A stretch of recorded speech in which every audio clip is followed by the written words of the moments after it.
The grand hall of the Vthari Empire smelled like ozone, and something Lieutenant James Keller's brain wanted to interpret as incense, but which was probably some kind of alien atmospheric filtration. After 15 years of military service on 30 different worlds, James had stopped trying to make sense of every unfamiliar scent. He just cataloged them, filed them under not immediately threatening, and moved on. The hall itself was impressive in the way that ancient alien architecture always was. Massive crystalline columns that seemed to grow directly from the floor, walls that shimmered with colors humans didn't have names for, and a ceiling so high it disappeared into luminescent mist. The Vthari loved their dramatic spaces. James supposed when your species had been building civilizations for 12,000 years, you earned the right to be theatrical. He stood at attention in the back row of the human diplomatic escort, his dress uniform feeling uncomfortably formal after months of combat fatigues. His left shoulder ached, the old injury that never quite healed properly, souvenir from the Crester conflicts. His right knee complained about standing still for extended periods. His back reminded him that 42 was considerably older than 25, regardless of what the military fitness standards claimed. 2 more weeks, he told himself.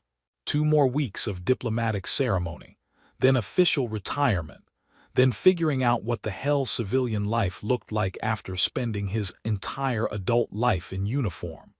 Remember, Ambassador Richardson whispered from somewhere to James's left, when the Queen enters, we bow exactly 45 degrees. Not 40, not 50, 45. The Vthari are extremely particular about angular precision in formal greetings. James had heard this briefing approximately 12 times in the last 3 days. He was reasonably confident he could manage a 45-degree bow without causing an interstellar incident. The Vthari court members were already assembled in precise hierarchical formation, hundreds of them arranged in concentric circles around the central dais, where the Queen's throne sat empty. They were tall, most over 6.5 feet, with skin colors ranging from deep violet to pale lavender. Their elongated ears swept back from their skulls in elegant curves, decorated with jewelry that James had learned denoted family lineage and social rank. Their eyes were their most striking feature, metallic colors that seemed to glow with internal light. Silver for common citizens, bronze for merchants and scholars, copper for military, and gold for royalty. James had seen exactly 3 Vthari with golden eyes in his entire career, all during the border conflicts 7 years ago. He'd been told the royal bloodline was extremely selective. Ceremonial horns sounded, deep resonant tones that James felt in his bones rather than heard with his ears. The massive doors at the hall's far end began opening with the kind of slow, dramatic timing that suggested someone had choreographed this entrance down to the second. Queen Sarinal entered, and the entire hall seemed to hold its breath. She was imposing even by Vthari standards, nearly 7 feet tall, moving with the kind of fluid grace that came from either extensive training or natural predator instincts, possibly both. Her skin was deep violet, almost black in the hall's strange lighting, covered with intricate silver markings that James recognized as royal lineage designations from the cultural briefings he'd skimmed. Her ears were adorned with so much ceremonial jewelry they should have looked ridiculous, but somehow just looked regal.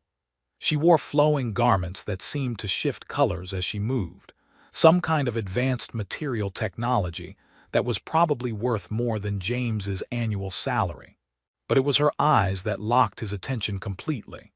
Pure molten gold, luminous and intense, scanning the assembled court with an expression James couldn't quite read. The Queen walked down the central pathway with measured steps, acknowledging various court members with subtle nods that were apparently significant in Vthari protocol. James tried to pay attention to Ambassador Richardson's whispered commentary about who was being acknowledged and what it meant politically, but his focus kept returning to those golden eyes. There was something familiar about them. something that tugged at memories James had spent 7 years trying to suppress. The Queen reached the human delegation and paused. Protocol dictated she should acknowledge Ambassador Richardson first. He was the mission leader, the highest-ranking diplomat.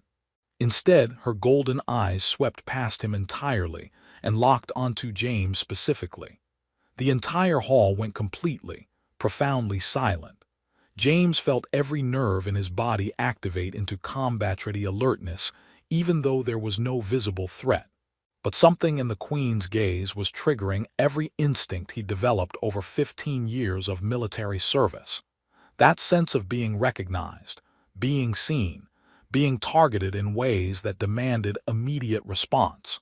Then she spoke, her voice carrying through the hall with the kind of resonance that suggested either excellent acoustics or psionic amplification.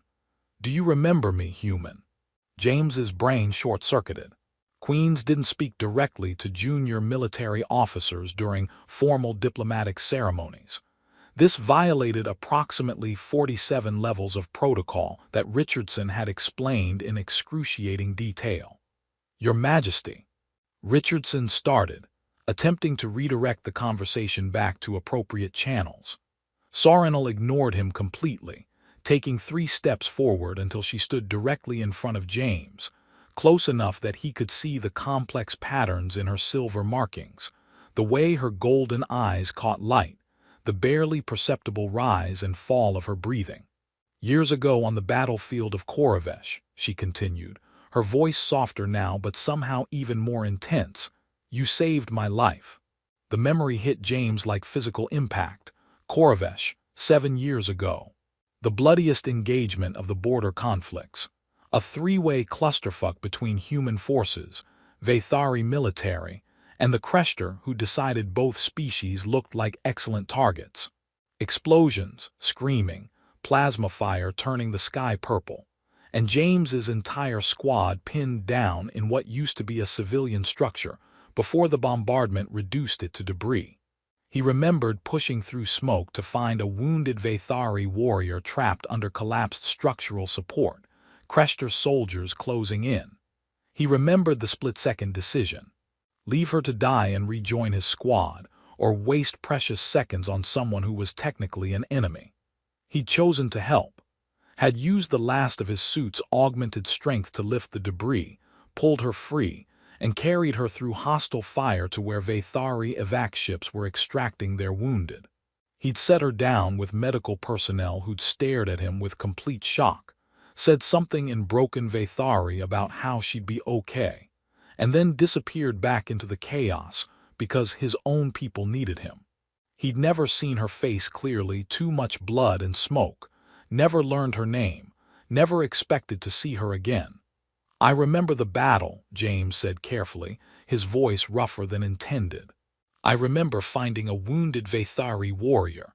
I didn't know that I was the crown princess who would become queen," Sorinal finished, and something in her expression might have been a smile if James understood Vthari facial expressions correctly.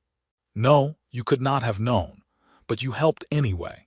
You carried me to safety when you had every military and political reason to leave me or capture me. You saved my life without asking for reward or recognition." The court had erupted into shocked murmuring, hundreds of Vthari speaking simultaneously in their musical language that human translators struggled to render properly. James caught fragments through his earpiece. "Human soldier. Life debt unprecedented." Ambassador Richardson looked like he was experiencing several diplomatic crises simultaneously. "Your Majesty, I'm certain Lieutenant Keller acted according to the highest standards of human military ethics, but I'm not sure this is the appropriate venue to—" "There is no more appropriate venue," Sorinal interrupted, her golden eyes still locked on James. "In Vthari culture, recognition of life debt is sacred.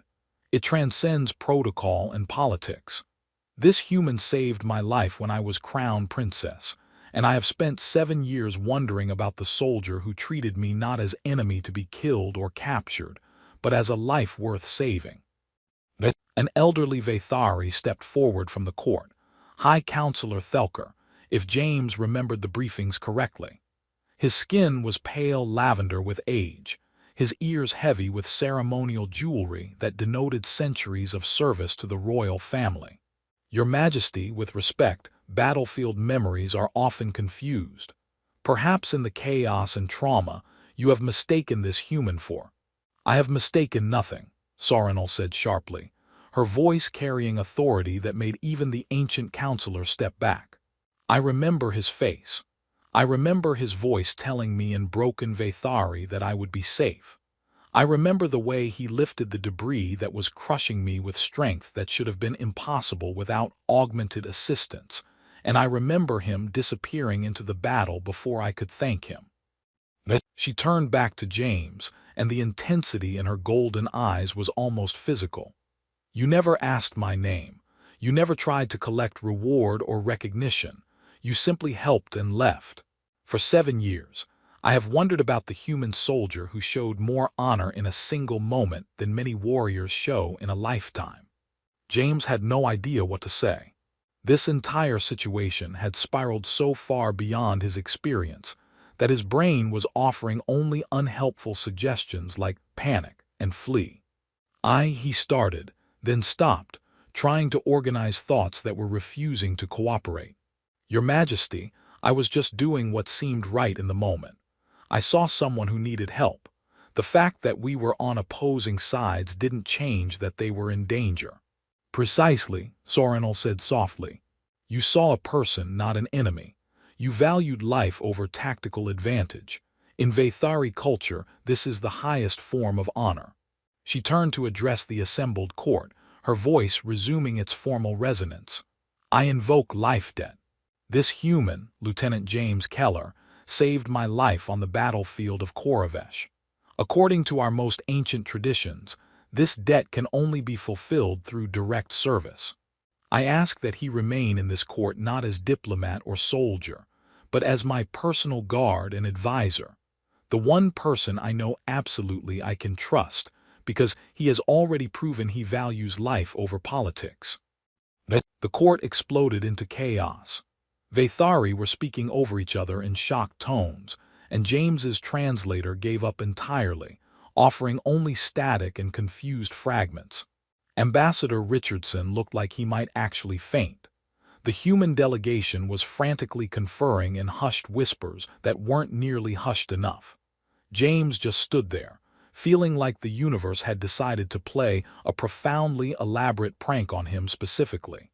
High Counselor Thelker attempted to restore order. Your Majesty, life debt is indeed sacred tradition, but assigning a human to serve as personal guard is unprecedented. We have elite warriors who have trained for centuries. And I trust them with my physical safety, Sorinal interrupted. But Lieutenant Keller I trust with something more valuable. Honest advice given without calculation of political advantage. He has no stake in our court hierarchies, no generational loyalties that might override integrity, no reason to tell me anything except the truth. She looked back at James, and her expression had shifted to something almost vulnerable. Unless you refuse, life debt cannot be forced. If you wish to return to your original duties, I will respect that choice, though I. She paused, and James could have sworn her golden eyes flickered with uncertainty. I would be honored if you stayed. James's mouth was operating independently of his brain. I was supposed to retire in 2 weeks. This was my last mission, before leaving military service. Then consider this new service, Sorinal said. Not military, not diplomatic, but personal. Stay because a queen asks someone she trusts to remain by her side. He should refuse. This was insane. He didn't understand Vthari culture, had no training for palace intrigue, and was absolutely not qualified to advise royalty on anything more complex than field rations and tactical positioning. But he kept thinking about that day on Koravesh, the wounded warrior he'd pulled from the debris, the way she'd looked at him through blood and smoke with gratitude that transcended language. He'd wondered for years if she survived, if his choice to help her had mattered. Now she was a queen, and she was asking him to stay.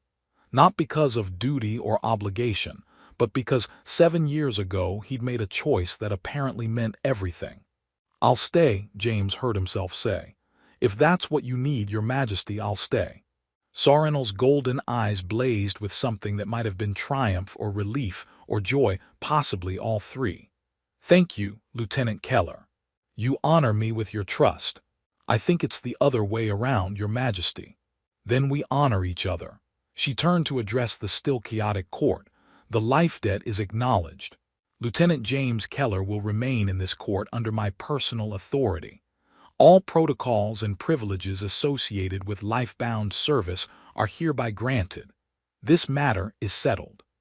But it was clearly not settled. The court was still in uproar. Richardson looked like he might need medical attention, and James was reasonably certain he just agreed to something with consequences he couldn't begin to anticipate. But Sorinel was smiling at him, genuine and warm, and James thought maybe he'd figure it out. He'd survived 15 years of military service in impossible situations. How much harder could serving an alien queen be?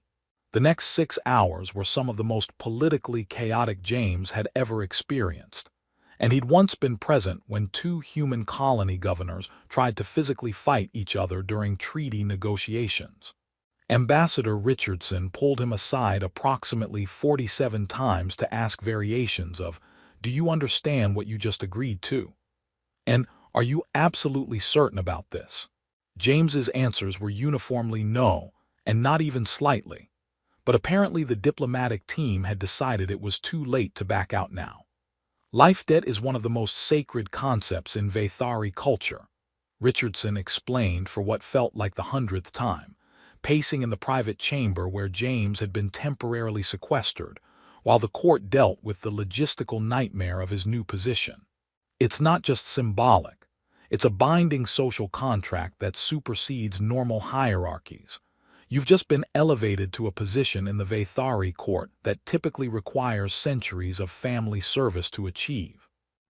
"I helped someone 7 years ago," James said tiredly. "I didn't realize that came with a permanent job offer." "You didn't help someone. You helped the crown princess who became queen. And you did it during a battle where leaving her to die would have been the tactically sound choice." Richardson stopped pacing and looked at James seriously. "The Vthari value honor and sacrifice above almost everything else. What you did on Koravesh, saving a life at personal risk without seeking reward, that's the kind of story they write cultural mythology about." "That's excessive." "Welcome to alien diplomatic relations, where everything is excessive and the cultural significance is always more complicated than you thought." But James was still processing this when a Vthari official arrived, a tall woman with copper eyes that marked her as military, her silver markings indicating some kind of ceremonial guard position. "Lieutenant Keller," she said in excellent English, her accent barely perceptible. "I am Commander Zelith, head of the Queen's personal security. You will come with me. Your quarters have been prepared and we must discuss your new responsibilities." "But can I get 5 minutes too?" "No. The Queen has requested your presence for private audience in 1 standard hour. We have insufficient time to complete even basic orientation." James looked at Richardson, who just shrugged helplessly. Apparently arguing with the Queen's head of security was above the ambassador's authority. The quarters James was assigned to were absurdly luxurious by military standards, multiple rooms, furnishings that adjusted to human ergonomics, viewports overlooking the crystalline capital city that spread out below the palace like frozen light. It was the kind of accommodation usually reserved for high-ranking diplomats or visiting heads of state, definitely not for junior lieutenants who'd stumbled into alien cultural obligations. Commander Zelith gave him precisely 7 minutes to change out of his dress uniform into more comfortable clothing, before beginning what she called emergency cultural briefing. "But you understand that your position is unprecedented," she said, pulling up holographic displays that showed complex Vthari court hierarchies. "Life-bound service traditionally involves extensive training in our customs, our language, our social protocols. You will be expected to attend court sessions, formal ceremonies, and private councils with the Queen. You will represent her authority in situations where she cannot be personally present. I don't speak Vthari, James pointed out. I know maybe 30 words, most of them military terms or insults I picked up from prisoners. Your translator implant will suffice for basic communication, though you should begin learning the language formally. More concerning is your complete lack of understanding regarding our social hierarchies, psionic protocols, and political factions within the court. Psionic protocols. Zelith paused. You are aware that Vthari possess psionic capabilities, yes. I knew you could do something. The briefings were unclear on specifics. We communicate emotionally and share surface thoughts through physical contact. Court sessions often involve simultaneous spoken and psionic dialogue that humans cannot perceive. You will be functionally deaf to half of every conversation. That sounds like a significant disadvantage. It is. However, the Queen apparently values your perspective precisely because you lack psionic ability. You cannot be influenced or manipulated through channels you cannot perceive. Your thoughts are your own in ways that Vthari cannot maintain. Zelith's expression shifted to something that might have been respect. She has chosen wisely, though unconventionally. The emergency briefing continued for 45 minutes. Covering everything from proper bowing angles for different ranks to which colors of clothing were appropriate for which ceremonies. James retained approximately 15% of the information and accepted that he was going to commit numerous cultural violations through sheer ignorance. One final matter, Zelith said, as time ran short. There are factions in the court who will view your presence as insult or threat. Some believe the Queen should be protected by elite Vthari warriors, not a human with no understanding of our ways. Others see you as political tool. If the Queen trusts you so completely, perhaps human interests should receive preferential treatment in negotiations. And what do you think? Zelith considered this carefully. I think you saved my Queen's life when she was vulnerable and wounded, and I think she is wise enough to recognize genuine honor when she encounters it. I also think you are completely unprepared for the political complexities you are about to face, and I think that may be exactly why she needs you. That's very reassuring. I am not here to provide reassurance. I am here to help you survive your first week in court without causing diplomatic incident or personal injury. She checked the time display. You have 2 minutes before the Queen expects you. Follow me. Sorinal's private chambers were considerably less dramatic than the Grand Hall, but somehow more impressive. Understated elegance that spoke of power so secure it didn't need to constantly announce itself. The walls were living crystal that grew in organic patterns, emitting soft bioluminescence that created natural lighting. Furniture that appeared grown rather than constructed provided seating that adapted to whoever used it. The Queen herself stood at a massive viewport overlooking the city, still wearing the elaborate ceremonial garments from the earlier audience. She turned when James entered, and her golden eyes caught the ambient light. "Lieutenant Keller," she said, her voice warm but carrying undertones of exhaustion. "Thank you for coming. Please sit. We have much to discuss, and I suspect we are both overwhelmed by today's events." James sat in something that looked like it might have been a chair before it evolved sentience. It was surprisingly comfortable. "Your Majesty, I should probably start by apologizing for any cultural violations I'm about to commit through sheer ignorance. Commander Zelith gave me a briefing, but I retained maybe 15% of it." Sorinal actually laughed, a musical sound that seemed at odds with her formal royal bearing. "Then you retained more than most visitors manage. Our culture is deliberately complex, partially as defense mechanism against outsiders who might attempt manipulation." She moved away from the viewport and sat across from him, and James noticed she'd removed most of her ceremonial jewelry. She looked younger without it, less like an eternal symbol and more like an actual person. I should explain why I invoked life debt so publicly, she said. It was not merely to acknowledge what you did on Koravesh, though that alone would justify it. I have spent 7 years thinking about the human soldier who helped me without asking my name or rank, who treated me as simply someone who needed assistance. Do you understand how rare that is for someone of royal lineage? I'm guessing most people treat you as queen first and person second. Most people treat me as symbol, not person at all. I am the embodiment of our empire, the living representation of 12,000 years of Vthari civilization. I am expected to be perfect, infallible, eternally wise. Her golden eyes met his directly. You treated me like a wounded warrior who needed help. You saw me as life worth saving rather than political opportunity worth exploiting. That single act of compassion has haunted me for 7 years because it showed me something I had forgotten, that I am also just a person. James didn't know what to say to that. Your Majesty, I was just trying to do the right thing. I saw someone in danger and I helped. That's not particularly remarkable.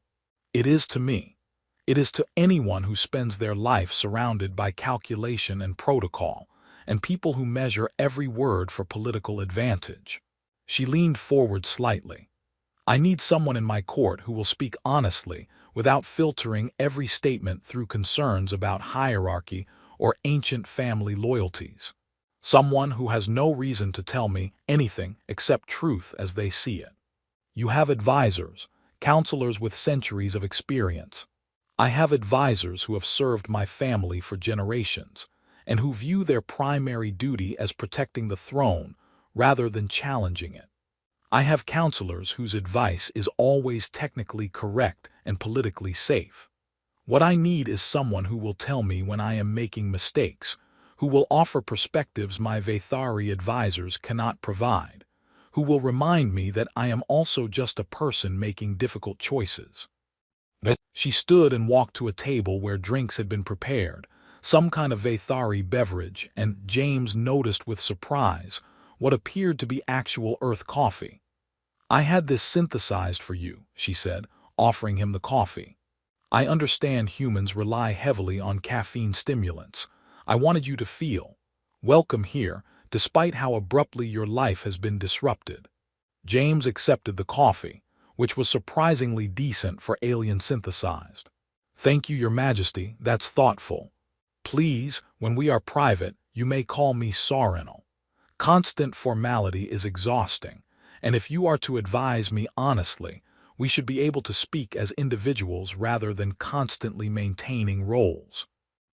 That feels like another cultural violation waiting to happen. Perhaps, but I am queen, and I can change protocols when I deem it necessary. She smiled. One of the few advantages of absolute authority is being able to ignore rules when they become obstacles to genuine connection. They talked for another hour, about Koravesh, about the years since, about what James's life had been like and what Sorinal's responsibilities involved. The conversation felt surreal.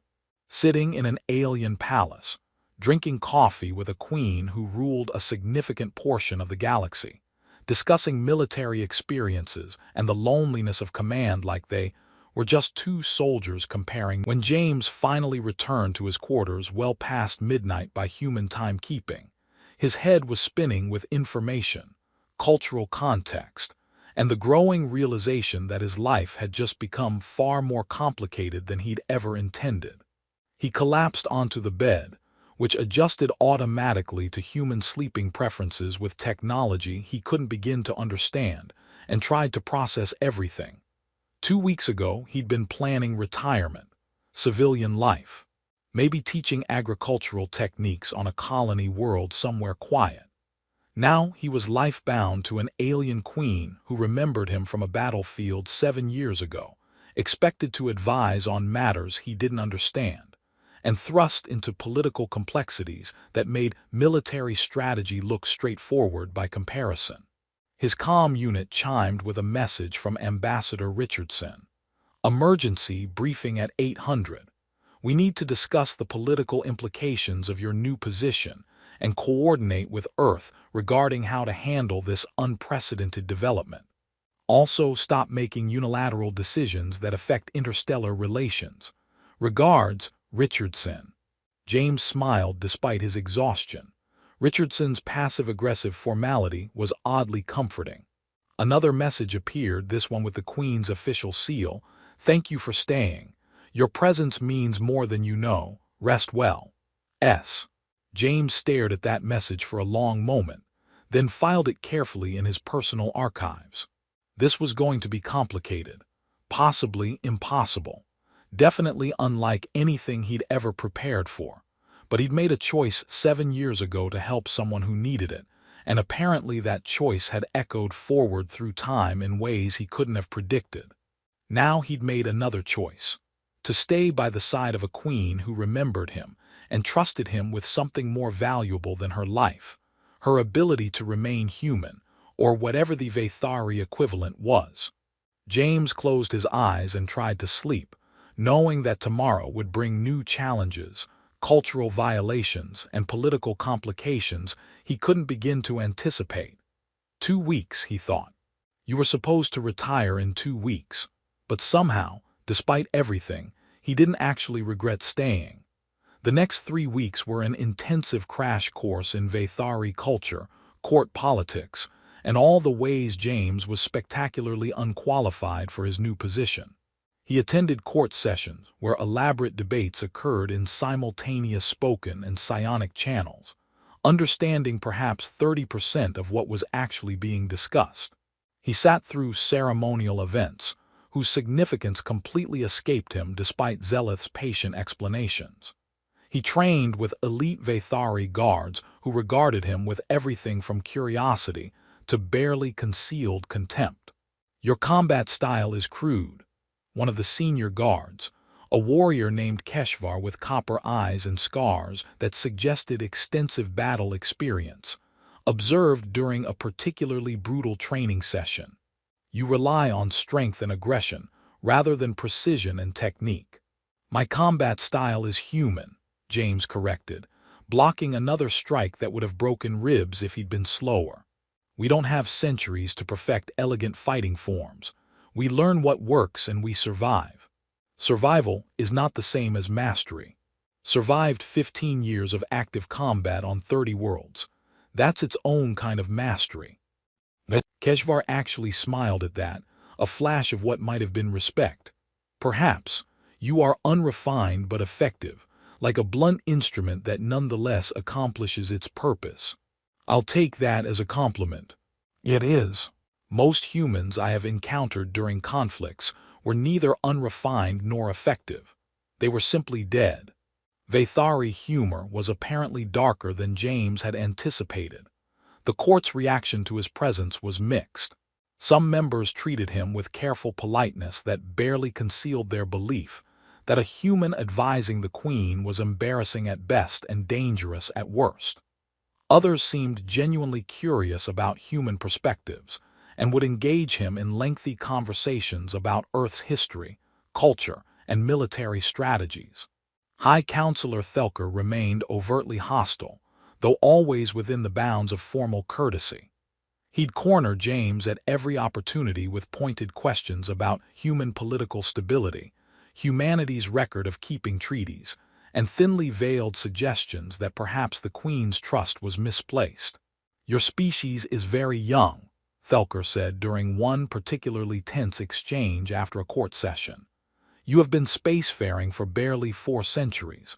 We have governed star systems since before your ancestors developed agriculture. What wisdom could you possibly offer our Queen that centuries of Vthari advisors cannot provide?" "Different perspective," James replied evenly. "Sometimes being outside a system lets you see problems that people inside it have normalized. Sometimes youth means fewer assumptions about how things have to be done. Or sometimes youth means ignorance disguised as innovation. Maybe, but the Queen seems to think my ignorance is useful, and I trust her judgment more than yours." Thelker's expression hardened. "You are here because of single act of battlefield compassion years ago. That is admirable, but it does not qualify you to influence matters of imperial governance. Life debt is sacred tradition, but it can be fulfilled and released when appropriate. I suggest you consider whether your continued presence serves the Queen or merely satisfies her emotional attachment to past gratitude. If the Queen wants me to leave, she can tell me herself. Until then, I'm staying. How remarkably human, mistaking stubbornness for loyalty. Despite the political complications and cultural confusion, James found himself adapting. He learned more Vthari language, picked up on subtle social cues, and gradually figured out which court members were genuinely interested in cooperation versus those who were performing for political advantage. And he spent considerable time with Sarenal herself. They fell into a routine of private conversations in the evenings after formal duties ended. She'd ask him about Earth, about human culture, about his experiences during the wars. He'd learn about Vthari history, about the weight of royal obligation, about the loneliness of ruling a vast empire where everyone treated you as symbol rather than person. "I have been queen for 4 years," she told him one evening as they stood on a balcony overlooking the crystalline city. "My mother ruled for 300 years before illness finally took her. I spent my entire life preparing for this role, learning statecraft and strategy and the endless protocols that govern every aspect of royal behavior. But nothing prepared me for how isolating it is. You're surrounded by people constantly. I am surrounded by subjects, counselors, guards, servants. Everyone who interacts with me does so through the filter of my position. They see the Queen. They respond to the crown. Even my oldest friends now treat me with formality they never showed before." Her golden eyes reflected the city lights. "Except you. You still speak to me like I'm just a person who happened to need help once." "You are just a person who happened to need help once.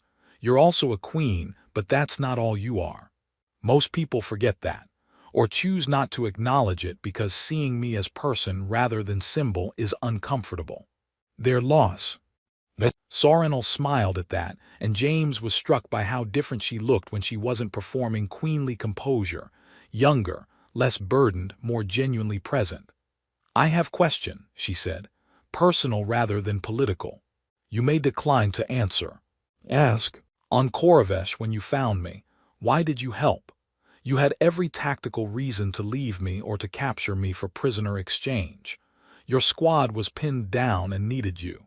Saving me required significant risk with no obvious benefit. So why?" James had thought about this question often over the past 7 years, though never fully articulated the answer even to himself.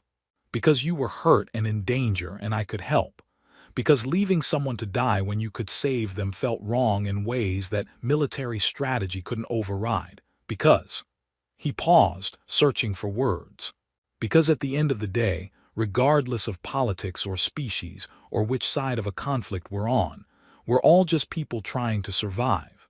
And I'd rather live in a universe where helping each other is the default choice." That is remarkably idealistic for a soldier. Soldiers see enough death to know that adding more unnecessarily is wasteful. I've killed plenty of enemies when that was the only option. But you weren't an active threat. You were just wounded and vulnerable. Killing you or leaving you to die would have been murder, not combat. Sarenal turned to face him directly, and her golden eyes held something James couldn't quite identify. "Do you know what the Vthari word for someone who saves a life at personal cost is? I'm guessing there isn't a direct translation.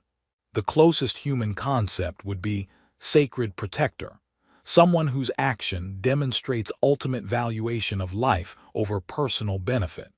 It is highest honor we can acknowledge." She reached out slowly, giving James time to refuse, and touched his hand in a gesture he'd learned was significant in Vthari culture. "You are sacred protector to me, James Keller. Not because of protocol or tradition, but because you chose compassion when cruelty would have been easier."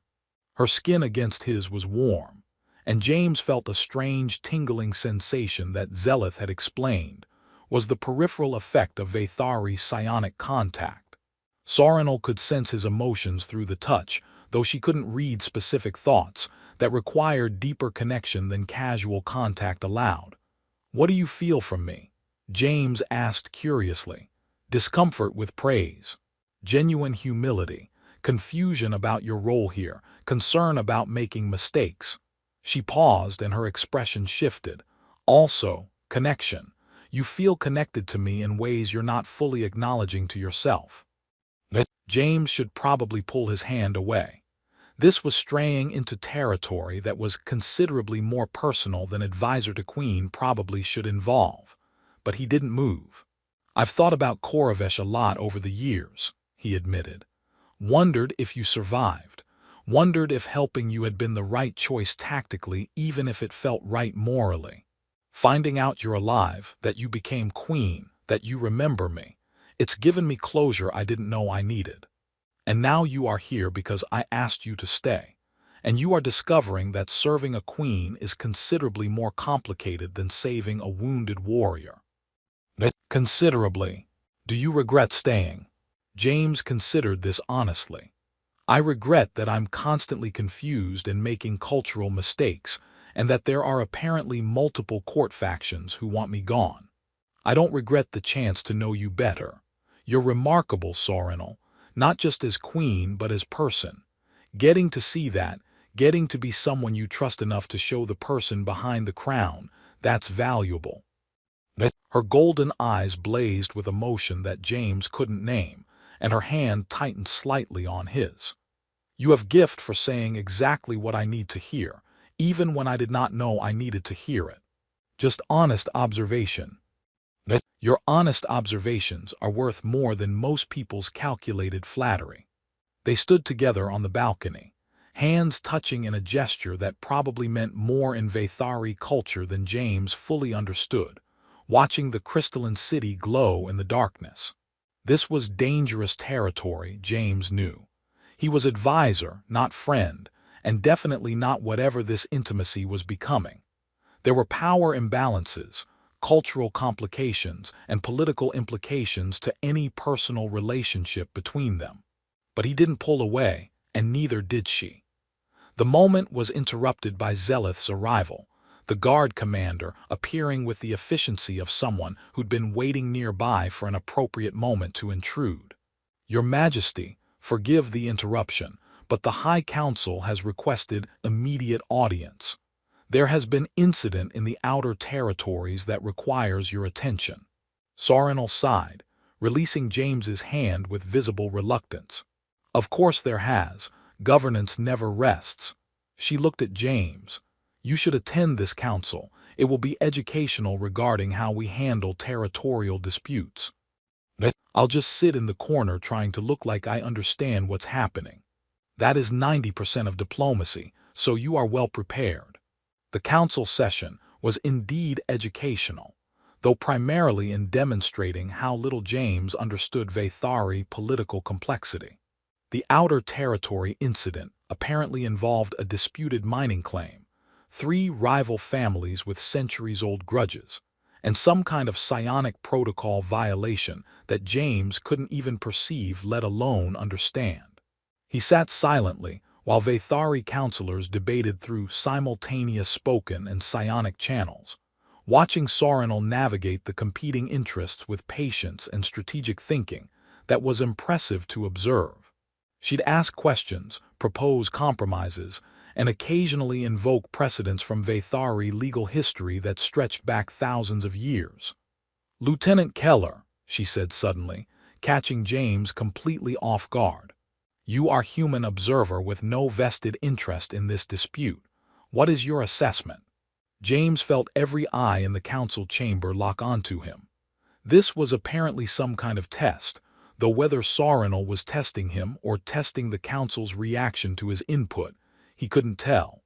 "Your Majesty, I'm probably missing 90% of the context, but from what I understand, all 3 families are right and all 3 are wrong. They all have legitimate historical claims, they've all suffered genuine grievances, and they're all prioritizing centuries-old grudges over practical resource sharing that would benefit everyone. Several council members made sounds of disapproval.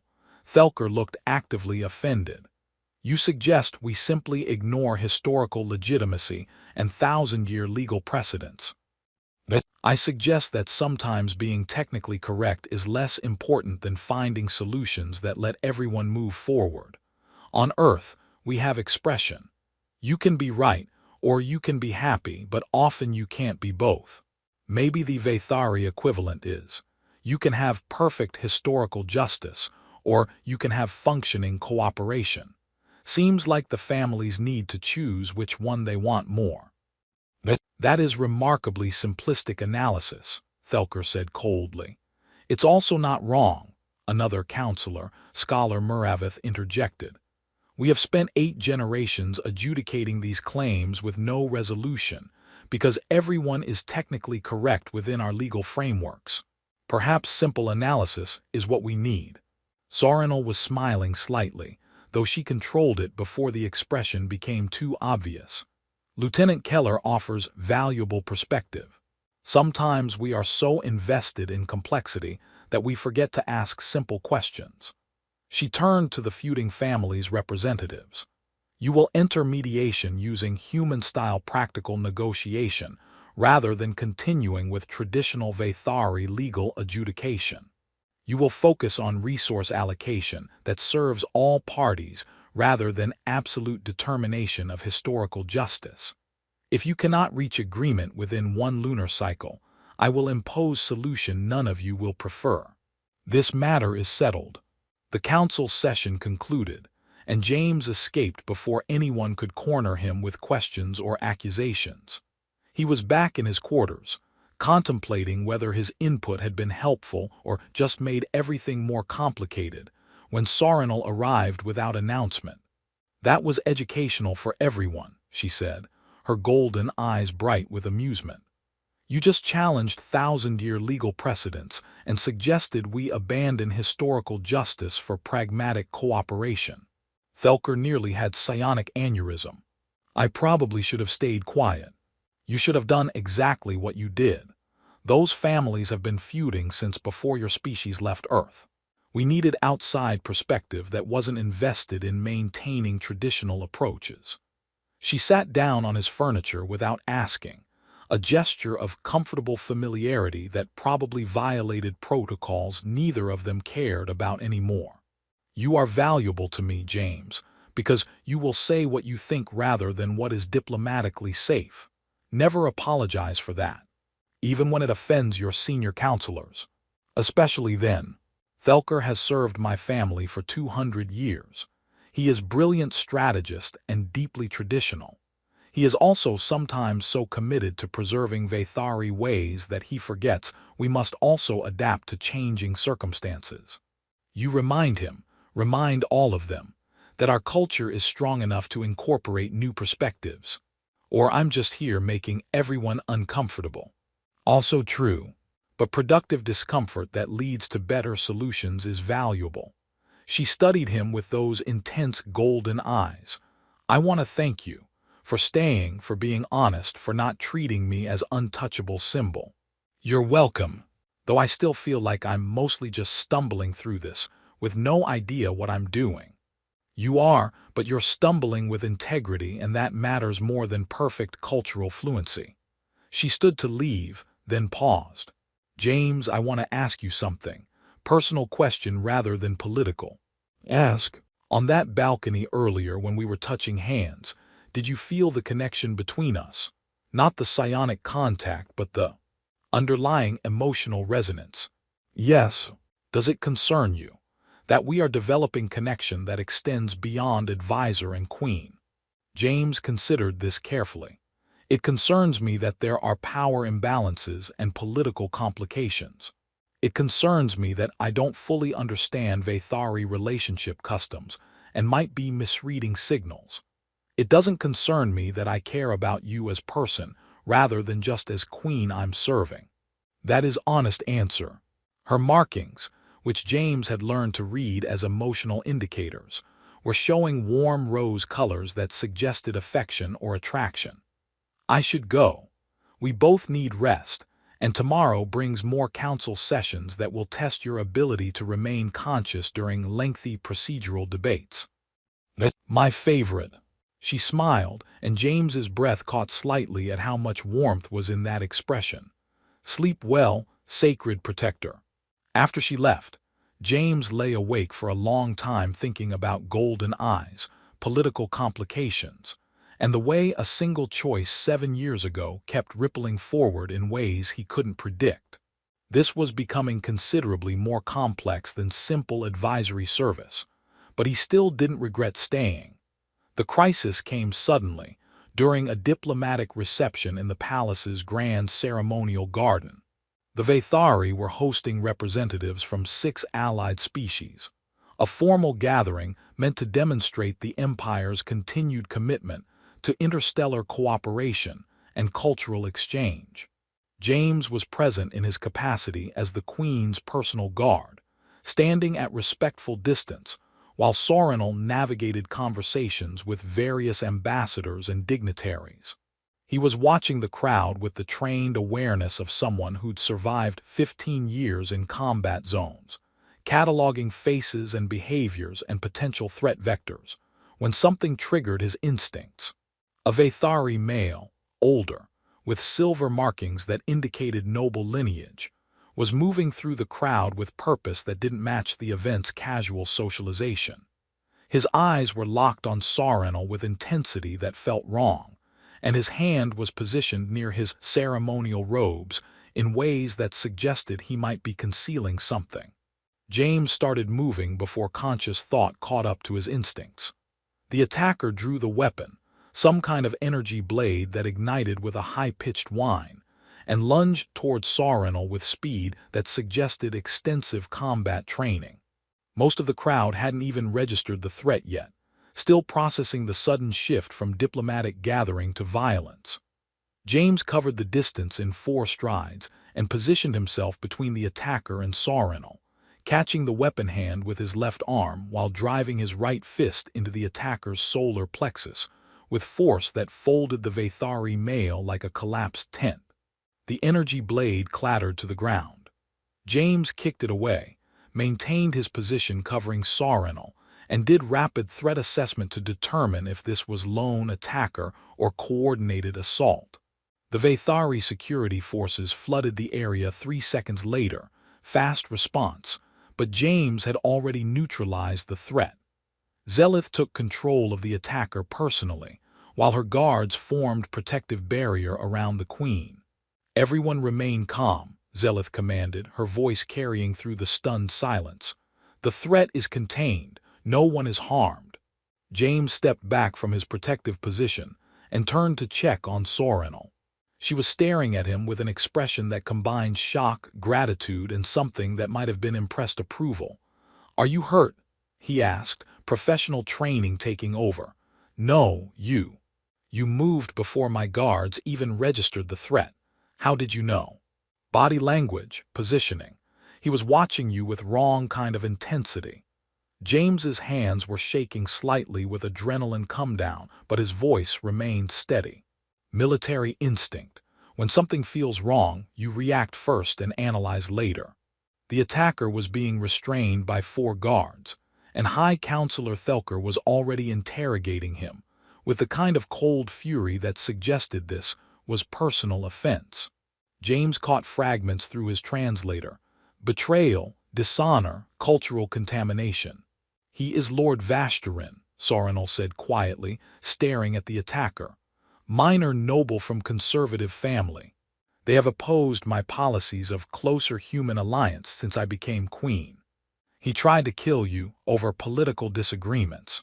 He tried to kill me because he believes my openness to human cooperation represents existential threat to Vthari cultural purity. That my—" She paused, looking at James with complicated expression. "That my personal attachment to you specifically demonstrates compromised judgment that disqualifies me from rule." The weight of that statement hung between them. This wasn't just political opposition. This was someone so opposed to James's presence that they'd attempted assassination. The reception was terminated immediately.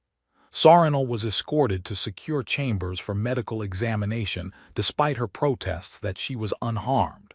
James was detained for questioning by Zelith, who needed his account of the attack for security reports.